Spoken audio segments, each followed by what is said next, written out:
धन आवश्यक है ऋषि अत्रि, क्योंकि धन मूल आवश्यकताओं को पूरा करने में सहायक होता है। किंतु जब कोई व्यक्ति इच्छाओं को आवश्यकता समझने लगे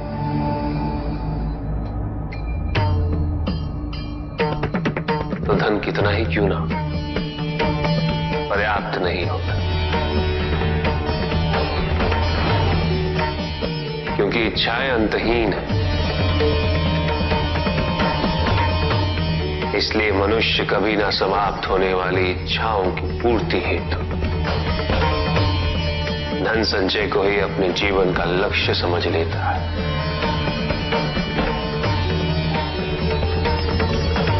वो लोभी बन जाता है।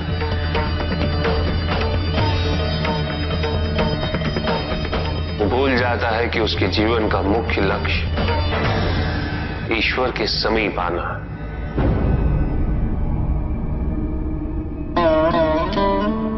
ऐसे लोभी व्यक्तियों को अपनी मृत्यु के समय भी यही दुख रहता है कि उन्होंने क्या कुछ नहीं पाया, क्या शेष रह गया।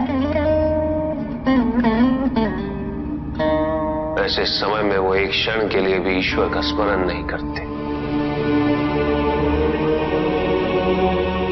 अपने जीवन की निरर्थकता और व्यर्थता का बोध नहीं होता। मिलना चाहिए। धन चाहे कितना भी हो ऋषि अत्रि, मूल आवश्यकताएं तो केवल उतनी ही। तन ढकने के लिए वस्त्र, पेट भरने के लिए आहार और शरण के लिए भवन। इन आवश्यकताओं के पूर्ण होने के पश्चात जो भी है वो इच्छा है। धनी व्यक्ति के पास जो भी अतिरिक्त धन होता है वो उसे दान करना चाहिए, उनके उद्धार के लिए जो अपनी मूल आवश्यकताओं को पूरा नहीं कर सकते।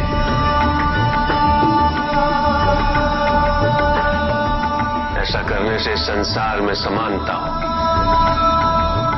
द्वेष नहीं होगा, सद्भावना बनी रहेगी। किंतु कुछ व्यक्ति इस तथ्य को समझ ही नहीं पाते। उन्हें अपने एकत्रित किए हुए धन से इतना मोह हो जाता है कि वो उसका एक अंश भी किसी और को नहीं देना चाहते।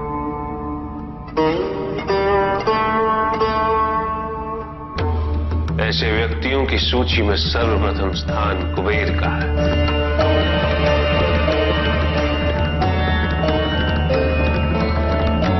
इस संसार में सबसे अधिक धन उन्हीं के। शक्तिशाली बनना अत्यंत कठिन है, किंतु उससे भी कठिन होता है शक्तिशाली बने रहना। और इसके लिए आवश्यक है कि हम शक्तियों से प्राप्त हुए उत्तरदायित्व का सम्मान करें।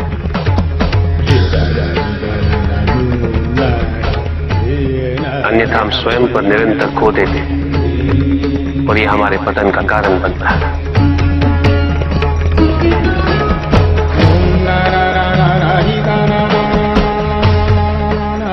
युद्ध में की गई भूल और उपलब्धियों से कुछ न कुछ सीखना आवश्यक है कार्तिक।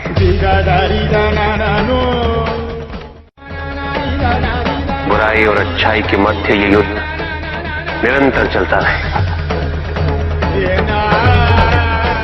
आज एक अध्याय समाप्त हुआ है, कल दूसरा अध्याय आरंभ होगा।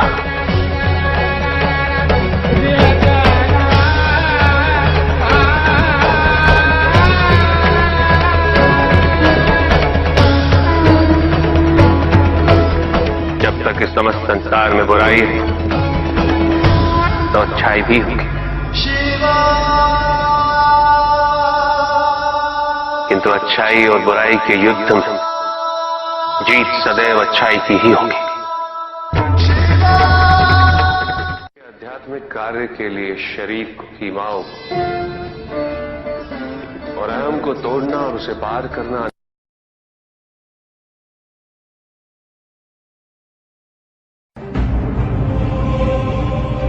तो मेरा अपराध क्या है प्रभु?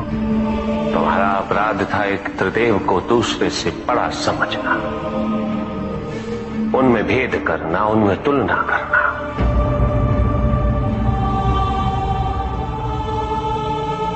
यही थी तुम्हारी भूल। तुम ये समझने में असफल रहे कि त्रिदेव तो एक है, समकक्ष है, कोई भी किसी से बड़ा नहीं और कोई किसी से छोटा नहीं, कोई भी किसी से अधिक महत्वपूर्ण नहीं और कोई भी किसी से कम महत्वपूर्ण भी नहीं। तुमने जो कुछ भी किया वो भक्ति नहीं थी निकस, भक्ति के नाम पर किया जाने वाला अहंकार था वो कि तुम्हारे आराध्य सबसे महत्वपूर्ण है। कैसे भक्त हो तुम मेरे, जो ये भूल गए कि तुम्हारे आराध्य के भी आराध्य नारायण।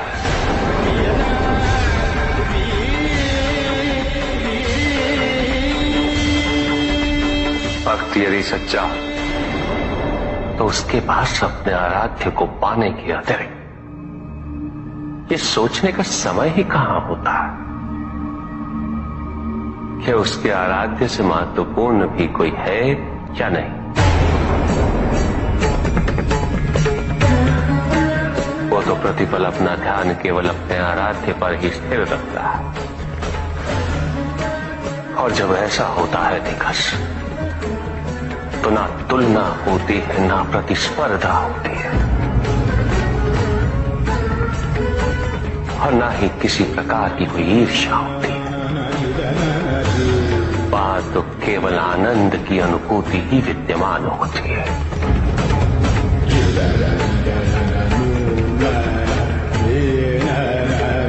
यदि तुम ये सोचते हो कि ये समस्त संसार केवल मुझसे है तो तुम्हें इस संसार के प्रत्येक स्वरूप से प्रेम होना चाहिए था। तुम्हें इसके कण कण में मेरी अनुभूति होनी चाहिए थी। तब भी किसी प्रकार का भेदभाव तुम्हारे मन में उत्पन्न नहीं होता, किंतु तुमने ये प्रमाणित कर दिया निकास कि अपने आराध्य के प्रति तुम्हारी भक्ति वो भी अधूरी थी, अपूर्ण थी।